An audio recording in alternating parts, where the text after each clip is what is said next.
어린이집, 유치원 적응이 힘든 5가지 이유.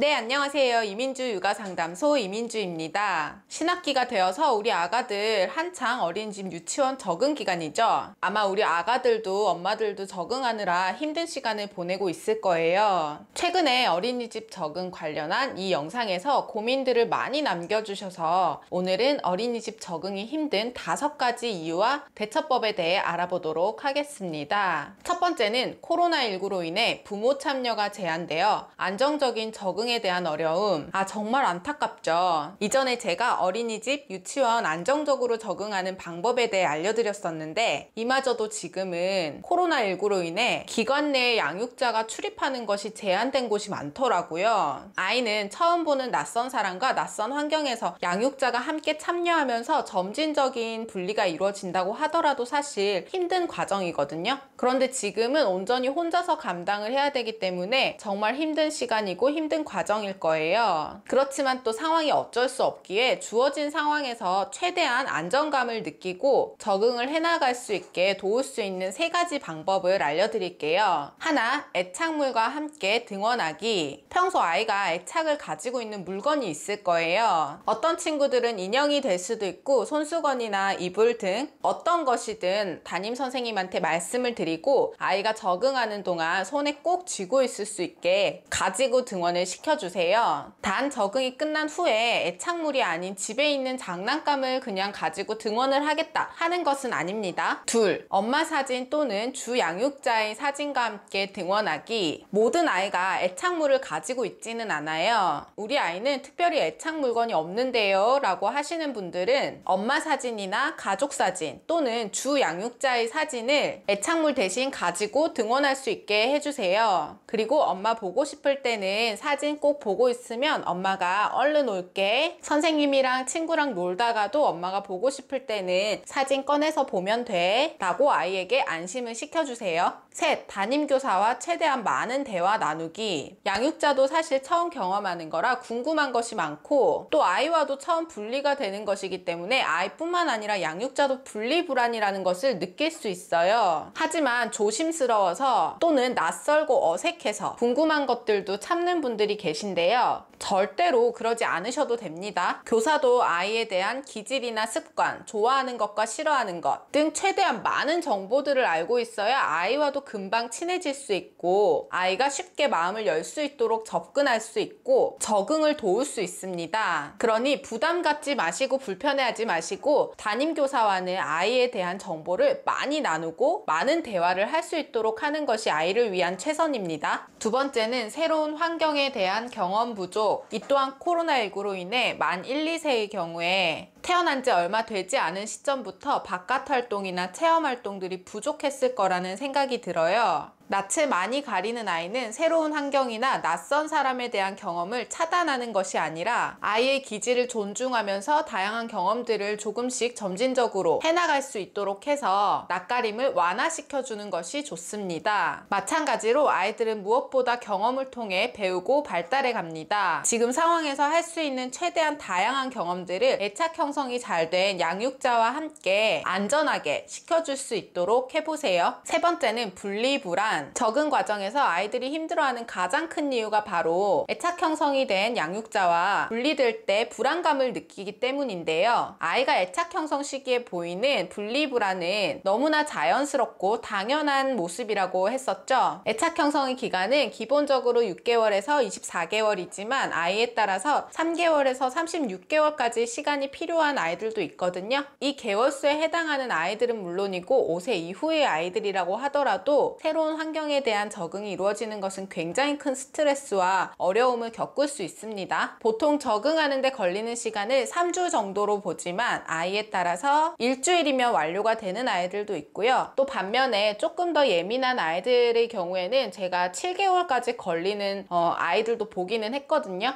그리고 호기심이 굉장히 많은 아이들의 경우에는 때는 첫날은 울지 않고 아무렇지 않게 들어가요. 엄마도 찾지 않고 여기저기 탐색하느라 바쁘다가 며칠이 지난 후에 이제 장난감도 좀 익숙해지고 새로운 선생님들도 좀 익숙해질 무렵이 되면 그때부터 울기 시작하고 적응이 시작되기도 합니다. 그러면 양육자분들은 아니 왜 잘 가다가 갑자기 그러는 거야 라고 하시겠지만 사실은 이런 아이들의 경우에는 양육자와 분리되는 그 상황에 대한 자극보다는 이 새로운 장난감, 새로운 공간, 새로운 선생님, 새로운 곳에 대한 자극이 훨씬 더 크기 때문에 적응을 한 것처럼 보였던 것이지 적응을 잘 했던 것은 아닙니다. 아이마다 적응해가는 스타일도 적응하는 데 걸리는 시간도 다르지만 모든 아이들이 적응을 잘 할 수 있도록 엄마, 아빠, 모든 양육자분들은 인내를 가지고 기다려 주셔야 합니다. 단 5세 이후의 아이가 적응하는데 한 달이 넘게 걸린다면 혹시 이 아이와 양육자 간의 애착 형성이 안정적으로 되었는지 불안정 애착을 한 것은 아닌지 꼭 점검이 필요합니다. 자, 네 번째는 이전 기관 경험에 대한 트라우마. 혹시 지금 적응하는 기간이 첫 번째 기간이 아니라 이전에 적응을 제대로 완전하게 하지 못했던 경험이 있다면 기관에 대한 적응 시간이 트라우마로 남아있을 가능성이 큽니다. 그렇기 때문에 이번 기관에서는 반드시 양육자가 아이가 안정적으로 적응을 할 때까지 인내를 가지고 적응할 수 있도록 도와주셔야 돼요. 그렇지 않으면 어떤 어린이집을 가든 어떤 유치원을 가든 새로운 환경 자체에 대한 거부감, 안정적인 적응이 힘들 수밖에 없습니다. 그리고 이번 기관이 처음이신 분들은 아이가 끝까지 안정적으로 적응할 수 있도록 도와주고 정말 특별한 경우가 아니라면 중간에 적응을 포기하거나 여기가 별로인 것 같은데 다른 곳으로 옮겨볼까 하는 결정은 절대로 아이를 위함이 아닌 것을 명심하세요. 아이를 보내기 전에, 기간을 결정하기 전에 아이가 지낼 곳을 신중하게 고르고 잘 선택하는 것 또한 양육자의 역할입니다. 다섯 번째는 교사와 영유아의 궁합. 교사도 사실 사람인지라 성향이라는 것이 있기 때문에 모든 아이들을 사랑하고 모든 아이들을 공평하게 대하지만 어쩔 수 없이 더 잘 맞는 아이들이 있고 또 잘 맞지 않는 아이들이 있거든요. 당연히 그렇다고 하더라도 교사는 교사의 위치에서 교사의 자세를 갖추고 잘 조절해서 보육을 하겠지만 처음 만난 아이의 기질을 단번에 파악하기는 어렵기 때문에 아까 말씀드렸던 것처럼 양육자가 내 아이의 기질을 제대로 파악하고 정확하게 전달을 하는 과정은 꼭 필요합니다. 내 아이의 기질을 잘 모르겠다 하시는 분들은 기질 검사를 한번 받아보는 것도 도움이 될 수 있습니다. 자, 오늘은 이렇게 어린이집 유치원 적응이 힘든 5가지 이유에 대해 알아보았는데요. 아이들도 당연히 힘들겠지만 양육자도 아이를 떼어놓고 새로운 공간에 보내고 다른 사람에게 맡기는 이런 아이와 분리되는 상황이 처음이기 때문에 아마 수만 가지의 생각이 들 거예요. 그래도 세상에 첫 발을 내딛는 내 아이가 불안감을 가지지 않도록 하기 위해서는 양육자가 느끼는 불안함이나 눈물 절대로 아이 앞에서는 보이지 않도록 해야 하고 아이를 믿고 화이팅 해보세요. 공지입니다. 지난주 첫 라이브 방송 일정에 대해 투표를 했었는데요. 금요일이 가장 많더라고요. 그런데 9시는 유퇴가 불가능하다, 촉박하다 라는 의견이 많아서 이번 주 금요일 10시에 뵙도록 하겠습니다. 제가 개인 상담도 진행을 하다 보니 혹시 이후에 일정을 조절해야 되는 때가 있을 수도 있지만 특별한 일이 없을 경우 금요일 10시에 뵙도록 할게요. 수요일쯤 다시 일정 공지는 커뮤니티와 인스타그램에 업로드하겠습니다. 오늘 영상도 도움이 되셨다면 구독과 좋아요, 알람 설정까지 잊지 마시고요. 저는 다음 시간에 또 만나요. 안녕!